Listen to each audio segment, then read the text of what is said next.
الحمد لله الذي أبهج قلوب العارفين ذكره وعرفانه وأدرك ذنوب المستغفرين عفوه وغفرانه وأهلك جميع المستكبرين قهره وسلطانه تعالى عن سمة الحدوث وشين العيوب شانه سبحانه فهو راحم الخلق والرحمن نحمده على آله حمدا يقترن به رضوانه صلوات الله وسلامه عليه المنزل عليه من الله قرآن أما بعد فقد قال الله تبارك وتعالى في القرآن المجيد والفرقان الحميد بعد أعوذ بالله من الشيطان الرجيم بسم الله الرحمن الرحيم إنا أعطيناك الكوثر فصل لربك وانحر إن شانئك هو الأبتر لذتیں درد گئی آہ فغا باقی ہے بجھ گئی آتش دل صرف تمہارا باقی ہے مستی شوق نرنگی من ارمان دل اب جو باقی ہے وہ احساس زبان باقی ہے لٹ گیا حسن چمن اہل چمن کے ہاتھوں لٹ گیا حسن چمن اہل چمن کے ہاتھوں اور ہنگامے بزداد خزاں باقی ہے گلستہ خوب اس پر تو قیامت یہ ہے گلستہ خوب اس پر تو قیامت یہ ہے میرے نظروں میں بہاروں کا سما باقی ہے جسم زخمی ہے قدم بہ کے ہوئے بڑھتے جسم زخمی ہے قدم بہ کے ہوئے بڑھتے راستہ کتنا ہے اب عمر روان باقی ہے بھلا وہ مجھے کیسے بلا سکتے ہیں کیفی بھلا وہ مجھے کیسے بلا سکتے ہیں کیفی اس کے در پر میرے سجدوں کے نشان باقی ہے اخلاص کے ساتھ آقا انعامدار محمد مصطفیٰ پر ایک مرتبہ درود بھیج دیجیے اللہم صلی علی سیدنا و مولانا محمد وعلی آل سیدنا و مولانا محمد وبارک وسلم وصلی علیہ سب سے پہلے میں بزم حسان بن ثابت اور مدرسہ فیض القرآن کے سرپرست اعلیٰ اور محتمم حضرت جناب زینت القراء قاری عمرہ خان صاحب دامت فیوزہم کا تہ دل سے مشکور ہوں اسی طرح بزم حسان بن ثابت کے نگران حافظ نعتخوان خوش الحال حافظ عثمان فاروقی صاحب کا بھی تہ دل سے مشکور ہوں اسی طرح ان کے انتظامیہ والے جناب پولیس 113 JTI کے صدر حافظ احمد علی صاحب کا بھی تہ دل سے مشکور ہوں اسی طرح تمام انتظامیہ کا جنہوں نے یہ خوبصورت گلدستہ یہاں سجایا ہوا ہے ایک سال کے عرصے کی انت محنت اور کوشش اور کاوشوں کے بعد یہ خوبصورت محفل یہاں سجائی ہے رب ذوالجلال کی بارگاہ عالی میں دست بدعا ہو کہ اللہ ان کی ان کاوشوں کو اپنی بارگاہ عزتی میں قبول و منظور فرمائے۔ یقیناً کہ وقت کی ضرورت کو دیکھ کر انہوں نے اس فصل کا انعقاد کیا ہے۔ وقت کی ضرورت یہی ہے، تاریخ کی ورق گردانی سے بھی یہی معلوم ہوتا ہے کہ اگر کسی قوم کو کسی نے بیدار کیا ہے، اگر کسی نے کسی قوم کو جگایا ہے تو وہ شخص دو اوصاف کا حامل نظر آتا ہے۔ اس میں سب سے پہلی صفت کہ وہ زبان میں وہ طاقت رکھ سکتا ہو جس طاقت اور قوت کے ذریعے سے سوئی ہوئی قوم کو جگایا جاتا ہے، اس طاقت کو میں خطابت کا نام دیتا ہوں۔ دوسری طاقت اس کے پاس ضرور جو ہونی چاہیے اسے میں کتابت کا نام دیتا ہوں۔ میں یہ بات یہاں پر کہہ رہا ہوں کہ کیواڑی میں جس طرح قاری عمر خان صاحب، حافظ عثمان فاروقی صاحب نے اس ایک طاقت کے لیے یہ ادارہ وقف کر دیا،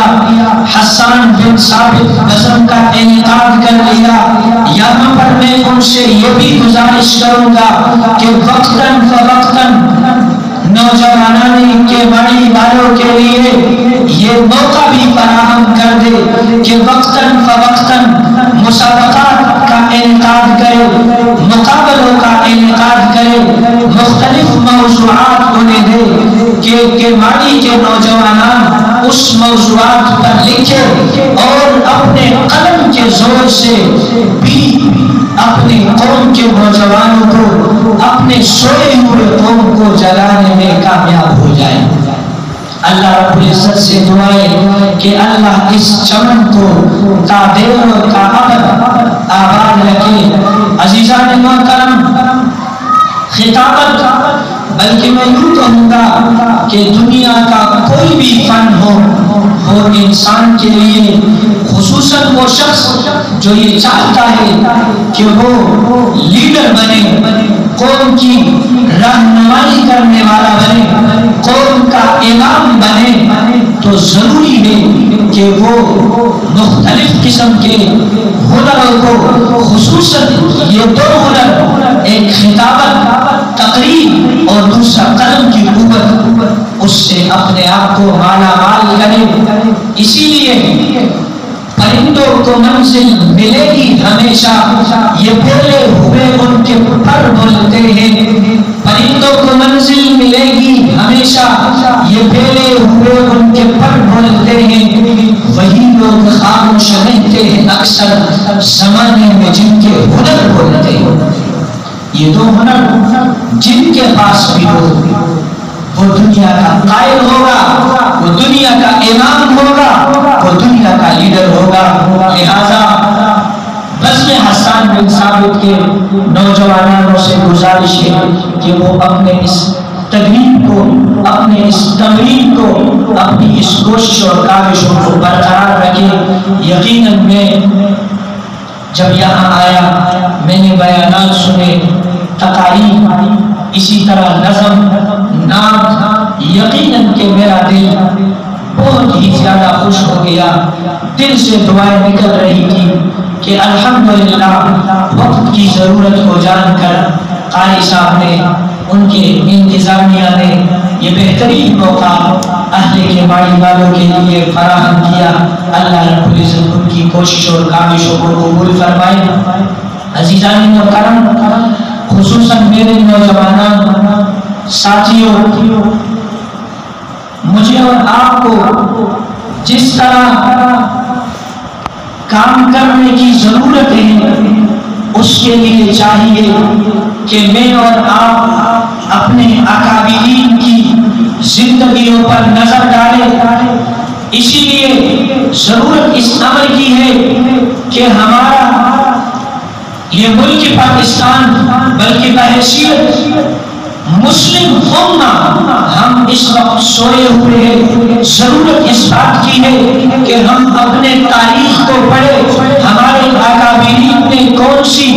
قربانیاں دی ہیں، آئیے ذرا ان کا جائزہ لیتے ہیں۔ اکابر علماء دین نے، اکابر علماء اسلام نے ضرورت پڑی تو گولی چلائی، ضرورت پڑی تو گولی کھائی، ضرورت پڑی تو بیویوں کو بیوہ کیا، ضرورت پڑی بچوں کو یتیم کیا، ضرورت پڑی والدین کو بے سہارا کیا، ضرورت پڑی ماں کو بے سہارا کیا، ضرورت پڑی بہنوں کو بے سہارا کیا، ضرورت پڑی تلوار اٹھائی، ضرورت پڑی بندوق اٹھایا، گولی چلائی، میدان کارزار میں نکل کر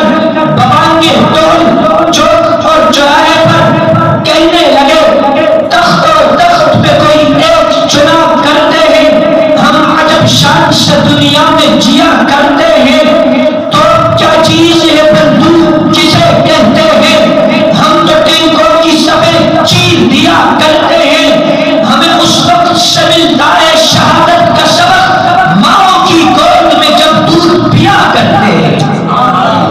عزیزان محترم، ضرورت پڑی اکابر علماء اسلام نے، اکابر علماء دیوبند نے تلوار کو رکھ دیا، بندوق کو رکھ دیا، قلم کو اٹھایا، مدارس کا انعقاد کیا،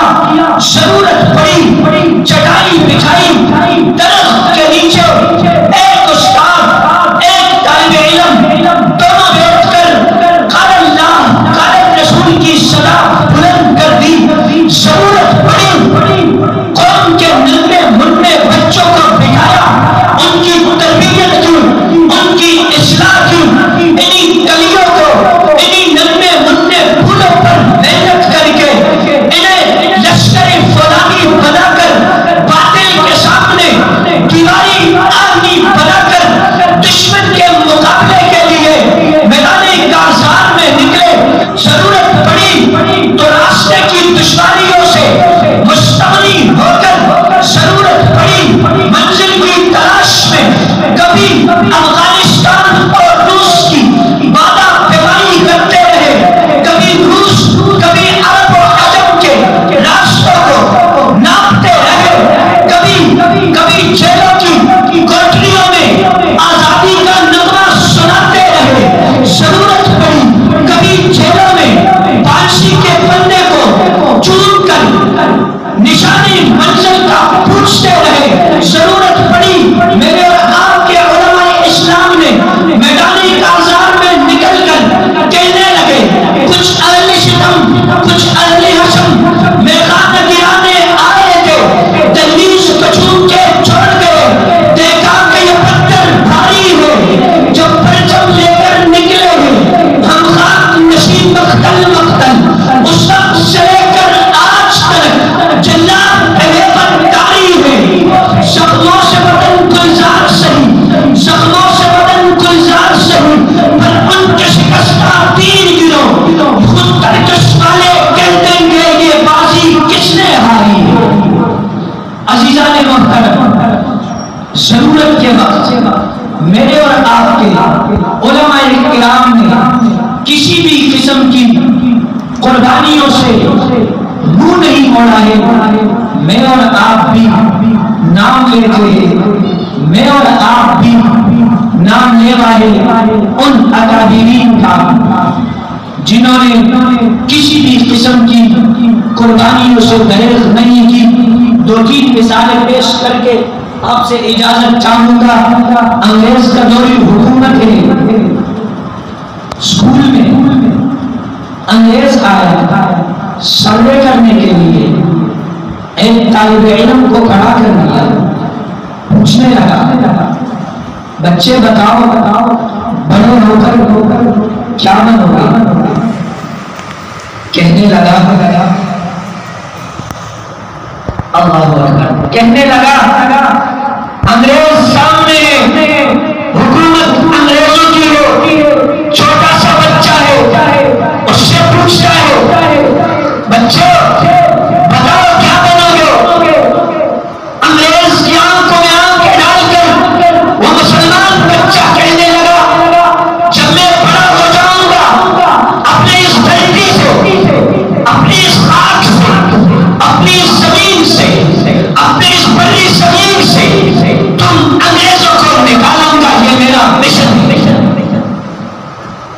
استاد پریشان ہو گیا، حیران ہو گیا، کب کبھی تاری ہو گئی، لرزہ اندام ہو گیا، انگریز چلا جاتا ہے، وہ استاد جو در حقیقت انگریز کا غلام تھا، بچوں کو غلامی کا درس دیتا رہا، بچے کو مارا، مرغا بنایا، بچے کو پیٹا، بچے کو کہا آج کے بعد اگر کوئی آپ سے پوچھے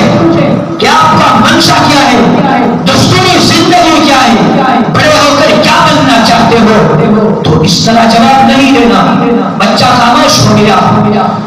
دن گزرتے گئے، راتیں گزرتی گئی، دن ہفتوں میں بدلنے لگے، ہفتے مہینوں میں بدلنے لگے، مہینے سالوں میں بدلنے لگے، سال بعد 2 سال بعد ایک دوسرا انگریز سروے کرنے کے لیے آتا ہے، پھر ایک بچہ ہے، وہی بچہ ہے جس سے پہلی دفعہ انگریز نے سوال کیا تھا، اسی بچے کی طرف نگاہ اٹھا کر استاد سے کہتا ہے اس بچے کو بلا لو، بچے کو بلایا جاتا ہے، پوچھا جاتا ہے بیٹا بتاؤ بڑا ہو کر کیا بنو گے؟ کہنے لگا میری زندگی کا منشا، میری زندگی کا ایجنڈا، میری زندگی کا دستور اور منشور یہ ہے کہ اس دھرتی سے انگریز کو نکالوں گا، انگریز کو نکالنے کے بعد میں اس انگریز کے اس غلام کو نکالوں گا جو مجھے غلامی کا درس دیتا ہے۔ عزیزان محترم، جاننا چاہو گے وہ بچہ ہوتا، جاننا چاہو گے؟ اس طرح نہیں بتاؤں گا، ذرا بلند آواز سے کہیں، مجھے احساس ہے کہ آپ کافی دیر سے بیٹھے ہوئے ہیں، آپ تھک گئے ہیں، لیکن آپ کو بھی میرے گلے کا احساس ہونا چاہیے۔ میں بھی مسلسل تقریباً 4 دنوں سے دن میں 2 پروگرام حافظ احمد علی صاحب کو بتائیں، کل بھی میں ایک پروگرام سے تقریباً 12 بجے فارغ ہوا اور گھر جب پہنچا تو تقریباً 1:30 بج رہے تھے۔ یہ گلا شاید 3-4 دن 2 پروگرام اٹینڈ کرنے کی وجہ سے بیٹھ گیا ہے، لیکن میں پھر بھی کوشش کر رہا ہوں، اس لیے کہ میری زندگی کا بھی منشا اور منشور، میری زندگی کا بھی ایجنڈا یہ ہے کہ میں اپنے سوئے ہوئے قوم کو جگانے نکلا۔ لہذا بتائیے جاننا چاہو گے وہ کون تھا؟ میرے اور آپ کا سرور جمعیت علماء اسلام میں روح پھوٹنے والا مفتی محمود رحمت اللہ علیہ تھا وہ بچہ۔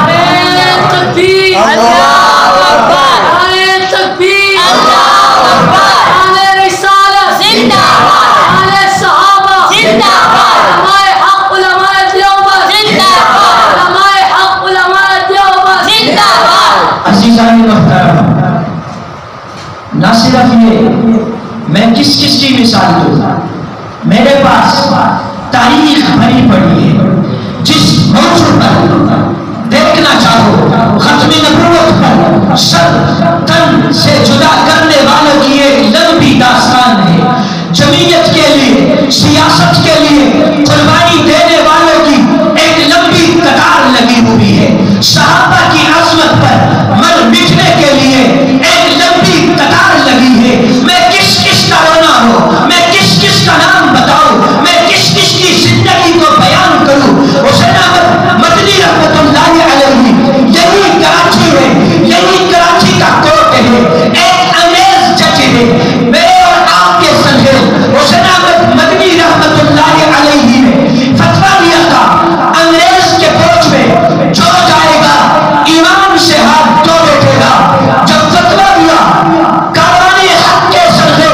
حسین احمد مدنی نے اس کو دیوبند سے بلایا کراچی، جب دیوبند سے کراچی اس کو بلایا، اسی کوٹ اور کراچی میں پوچھتے ہیں حسین احمد تمہیں پتا ہے تم نے جو فتویٰ دیا ہے اس کی سنجیدگی سے باخبر ہو، اس کی سزا سے باخبر ہو؟ کہنے لگا بالکل باخبر ہوں، اسی لیے دیوبند سے نکلا تھا، اپنی مدر علمی سے نکلا تھا، میں اسی وقت سے سر پر کفن باندھ کے آیا تھا کہ اگر میرے بارے میں یہ سزا سنائی جاتی ہے کہ آج حسین احمد مدنی کو حد کا فتویٰ دیتے ہوئے اس کے سر کو تن سے جدا کر دو، اس کے پھانسی پر چڑھا دو، تو یہ سینہ حاضر، یہ سر حاضر، میں دیوبند سے آتے ہوئے سر پر کفن باندھ کے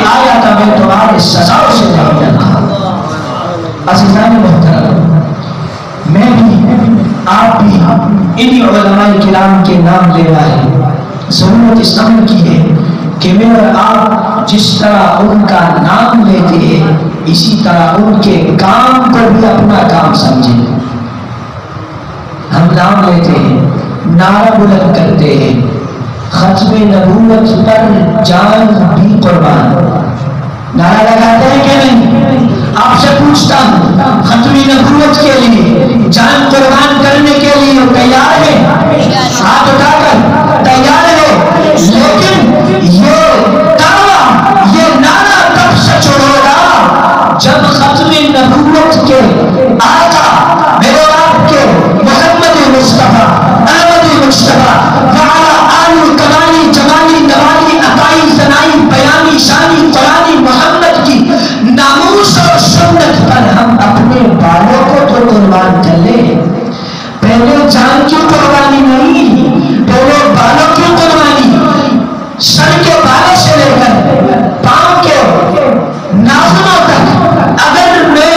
رسول کی سنت پر قربان ہوں تو پھر میں اپنے نعرے اور دعوے میں سچا ہوں گا، اور جب میں اپنے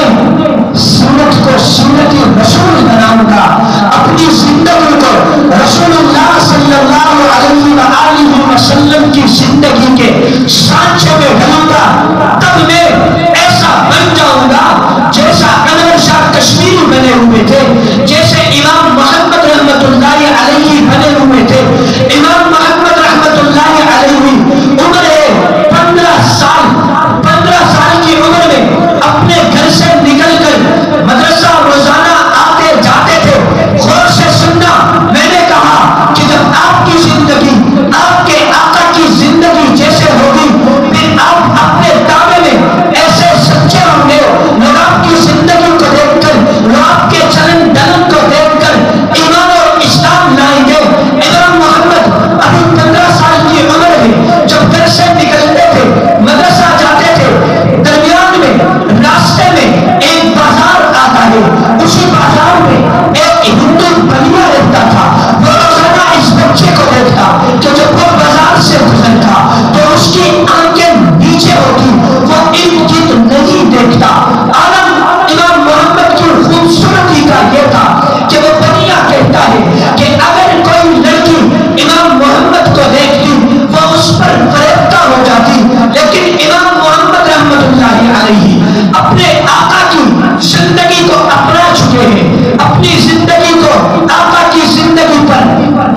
اپنی زندگی کو آقا کی زندگی پر قربان کر چکے ہیں۔ اسی لیے وہ اپنی نگاہ کو بلند نہیں کرتے ہیں۔ وہ ہندو بنیا کہتا ہے سال گزر گیا مگر میں نے اس آدمی کو بدنظری کرتے نہیں دیکھا۔ ایک دن ایسا ہوا، بیچ بازار میں اپنے دکان سے نکلتا ہے ہندو اور آ کر امام محمد کے ہاتھ کو تھامتا ہے، چومتا ہے، کہتا ہے مجھے کلمہ پڑھاؤ، میں مسلمان ہوتا ہوں، حلقہ بدوش اسلام ہوتا ہوں۔ لوگ جمع ہو گئے، ہندو بنیا سے کہنے لگے، کہتے ہیں کہ آپ بتائیں اس چھوٹے سے بچے کو دیکھ کر آپ ایمان لے آئے۔ وہ ہندو بنیا کہنے لگے اللہ کی قسم کھا کر کہتا ہوں کہ یہ 14ویں صدی کا چھوٹا محمد اتنا پاکیزہ ہے تو ان کا بڑا محمد، ان کا پیغمبر کتنا پاکیزہ ہوگا۔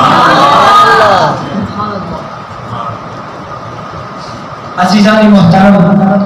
وقت انتہائی کم ہے، میں آپ حضرات سے اجازت چاہتا ہوں اور آخر میں یہی کہوں گا کہ اللہ رب العزت مجھے اور آپ کو آقا مدنی صلی اللہ علیہ وآلہ وسلم کی زندگی کو اپنانے کی توفیق عطا فرمائے۔ رمضان المبارک قریب آ رہا ہے، رمضان کی تیاری ابھی سے شروع کریں،